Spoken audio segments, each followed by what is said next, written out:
जय गुरुदेव, जय गायत्री माता। गायत्री महाविज्ञान मैं आपके समक्ष यह गुरुदेव की सूक्ष्म उपस्थिति में सुना रही हूँ। गुरुदेव जी लिखते हैं कि राक्षस लोग कलयुग में ब्राह्मण कुल में उत्पन्न होकर महाभारत के 6000 श्लोकों में से अनेक श्लोकों को निकाल देंगे और उनके स्थान पर नए कृत्रिम श्लोक गढ़ कर प्रक्षेप कर देंगे।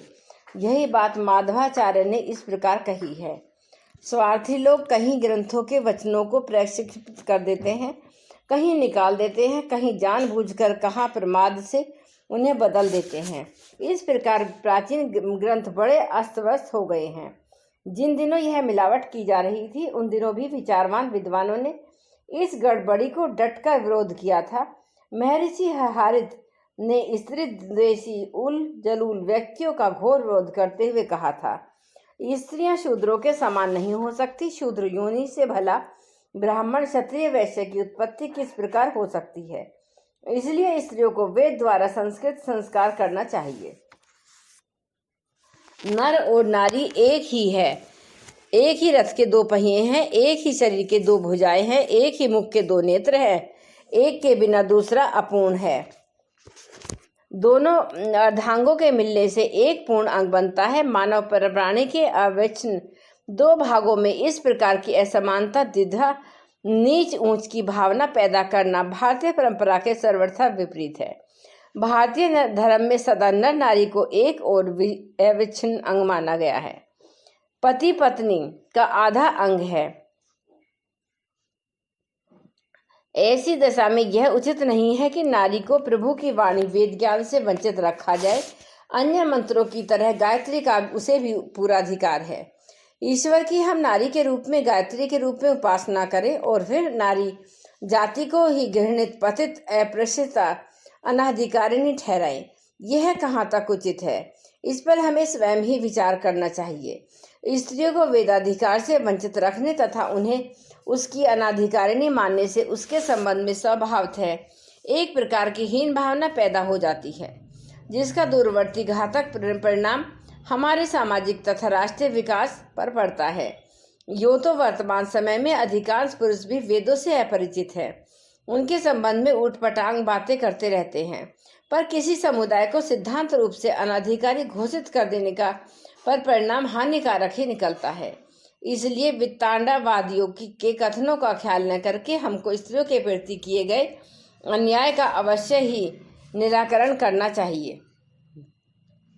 वेद ज्ञान सबके लिए है, नर नारी सभी के लिए है। ईश्वर अपनी संतान को जो संदेश देता है उसे सुनने पर प्रतिबंध लगाना ईश्वर के प्रति द्रोह करना है। वेद भगवान स्वयं कहते हैं, हे समस्त नारियों, तुम्हारे लिए ये मंत्र समान रूप से दिए गए हैं तथा तुम्हारा परस्पर विचार भी समान रूप से हो। तुम्हारी सभाएं सबके लिए समान रूप से खुली हुई हों, तुम्हारा मन और चित्त समान मिला हुआ हो। मैं तुम्हें समान रूप से मंत्रों का उपदेश करता हूँ और समान रूप से ग्रहण करने योग्य पदार्थ देता हूँ। मालवीय जी द्वारा निर्णय। स्त्रियों को वेद मंत्रों का अधिकार है या नहीं, इस प्रश्न को लेकर काशी के पंडितों में पर्याप्त विवाद हो चुका है। हिंदू विश्वविद्यालय काशी में कुमारी कल्याणी नामक छात्रा वेद कक्षा में प्रविष्ट होना चाहती थी, पर प्रचलित मान्यताओं के आधार पर विश्वविद्यालय ने उसे दाखिल करने से इनकार कर दिया। अधिकारियों का कथन था कि शास्त्रों में स्त्रियों को वेद मंत्रों का अधिकार नहीं दिया गया है। इस विषय को लेकर पत्र पत्रिकाओं में बहुत दिन विवाद चला।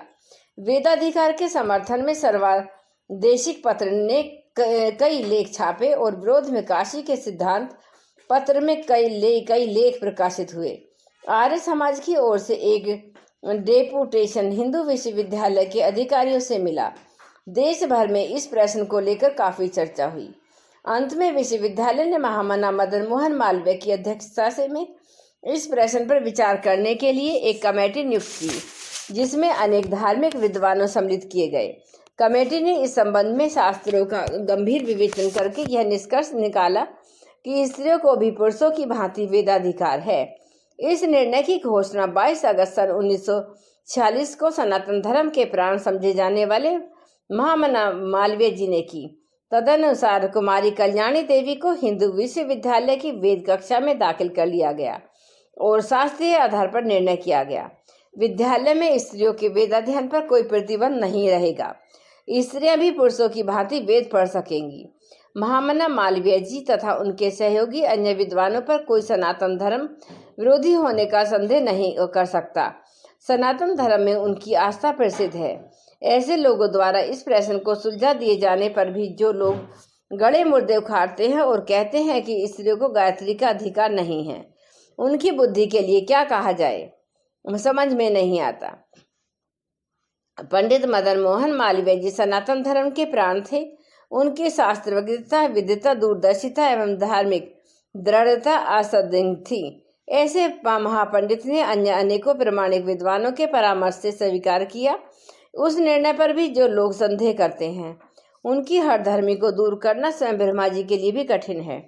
खेद है कि ऐसे लोग समय की गति को भी नहीं देखते, हिंदू समाज की गिरती हुई संख्या और शक्ति पर ध्यान नहीं देते। केवल 10-20 कल्पित या मिलावटी श्लोकों को लेकर देश तथा समाज का अहित करने स्त्री ऋषिकाओं का उल्लेख मंत्र रचयिता के रूप में लिखा मिलता है, पर ऐसे लोग उधर दृष्टिपात न करके मध्यकाल के ऋषियों के नाम पर स्वार्थी लोगों द्वारा लिखी पुस्तकों के आधार पर समाज सुधार के पुनीत कार्य का अनुसरण करना ही समाज सेवकों का कर्तव्य है। जय गुरुदेव, जय गायत्री माता। एक बार गायत्री मंत्र हमारे साथ साथ। ओम भूर्भुवः स्वः तत्सवितुर्वरेण्यं भर्गो देवस्य धीमहि धियो यो न प्रचोदयात्। जय गुरुदेव, जय गायत्री।